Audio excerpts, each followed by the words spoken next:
In a democratic society, when a political interest group exceeds a certain size, the diverse and sometimes conflicting economic interests that can be found in almost any large group of the people tend to surface. All right, go ahead and tell me that in your own words. So in a democratic society, when this political interest group gets bigger than like a certain size, the diverse and sometimes so the conflicting interests and the different interests among the people, they tend to come out. Excellent.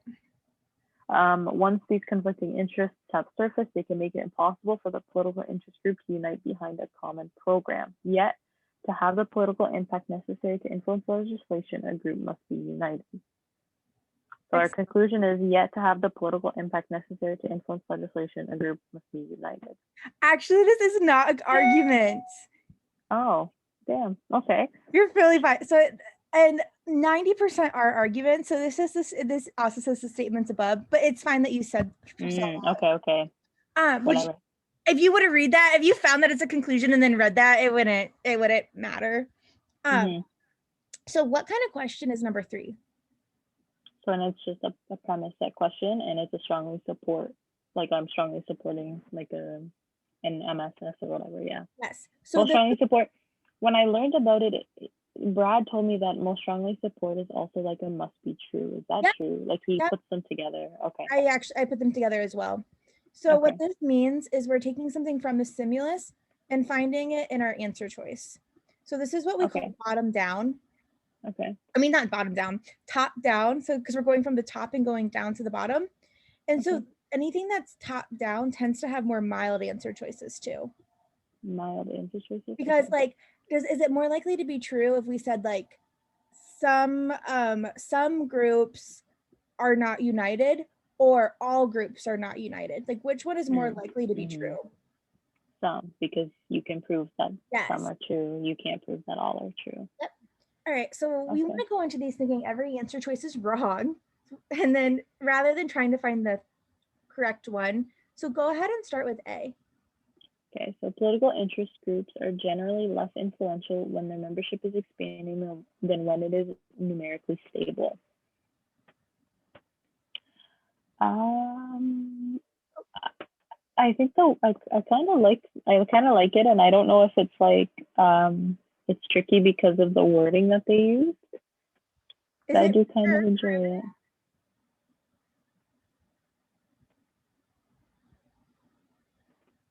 All right, let's skip over this one and come back to it. Okay. What do you think about B? Let me move my thing. Hold on. For a democratic society to function effectively, it is necessary for political groups within that society to make compromises with each other. But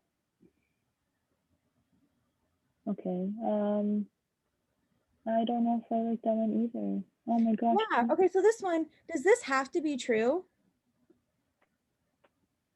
Oh, I guess the necessary would call for that like super powerful language, right?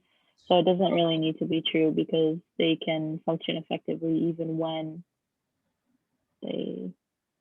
Like, what if this is a small group and they are not exceeding this certain size? Then do they need to make compromises? Maybe they all think the same thing. Maybe it's 5 people and they all agree.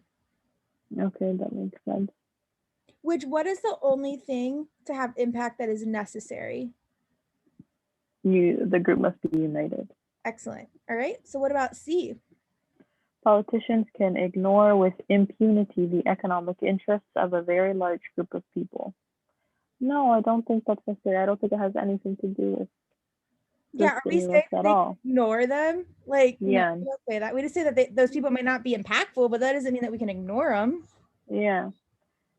A political interest group can become ineffective by expanding to include as wide a membership as possible. So I like the fact that they use can become ineffective. We are talking about a political interest group. I like D. Okay. I do like D. All right. What about E? Political interest groups generally start out effectively, but lose their effectiveness over time. But a political interest group can start out with a bunch of well, I don't, but see, we're not measuring like effectiveness really, are Yeah. we? Do we have like maybe political interest? We don't know that political interest groups generally start out effectively. Maybe they It could generally be start out. horrible at first and then they Yeah, we eventually have no become idea. effective. And what if Yeah, they never changed in size? Then would we have any reason to think that they lose their effectiveness? exactly. All right, so then what would you choose between A and D? See, now this is where I would have been at the LSAT, and this is where I have the hardest time because I'll cross out all of the ones that I'm like, this is just no, this is not right. And Right? then I'll get here and I'll be like, what the hell? So political interest groups are generally less influential when their membership is expanding than when it is numerically stable. A political interest group, I believe it's D. I think the answer is Yeah, D. why is A wrong? I believe that A is wrong is because um, we don't really know what, like when I was thinking about it, we don't really know what numerically stable means.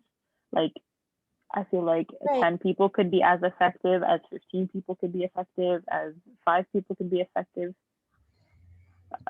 I don't think that A, and I Also, believe like, that D is very general too, right? So we it's like a very, know that they're in like they become less influential when their membership is expanding. Is that completely accurate?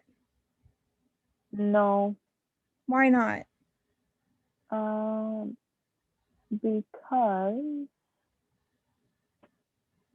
I don't know why. I was trying to read this stimulus to see. So it says that when we exceed a certain size. So what if Mhm. it's whenever you reach 1 million people? That's when you become ineffective. So does that Mhm. mean that when you go from one person to 10,000, you're becoming less influential? No. Not necessarily, right?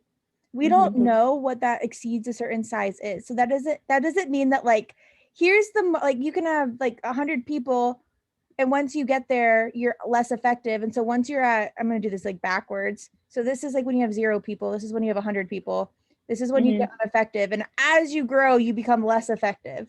Like that's not what this is saying, right? It's saying that like Mhm. once you get to like that number, that is when you start becoming less effective.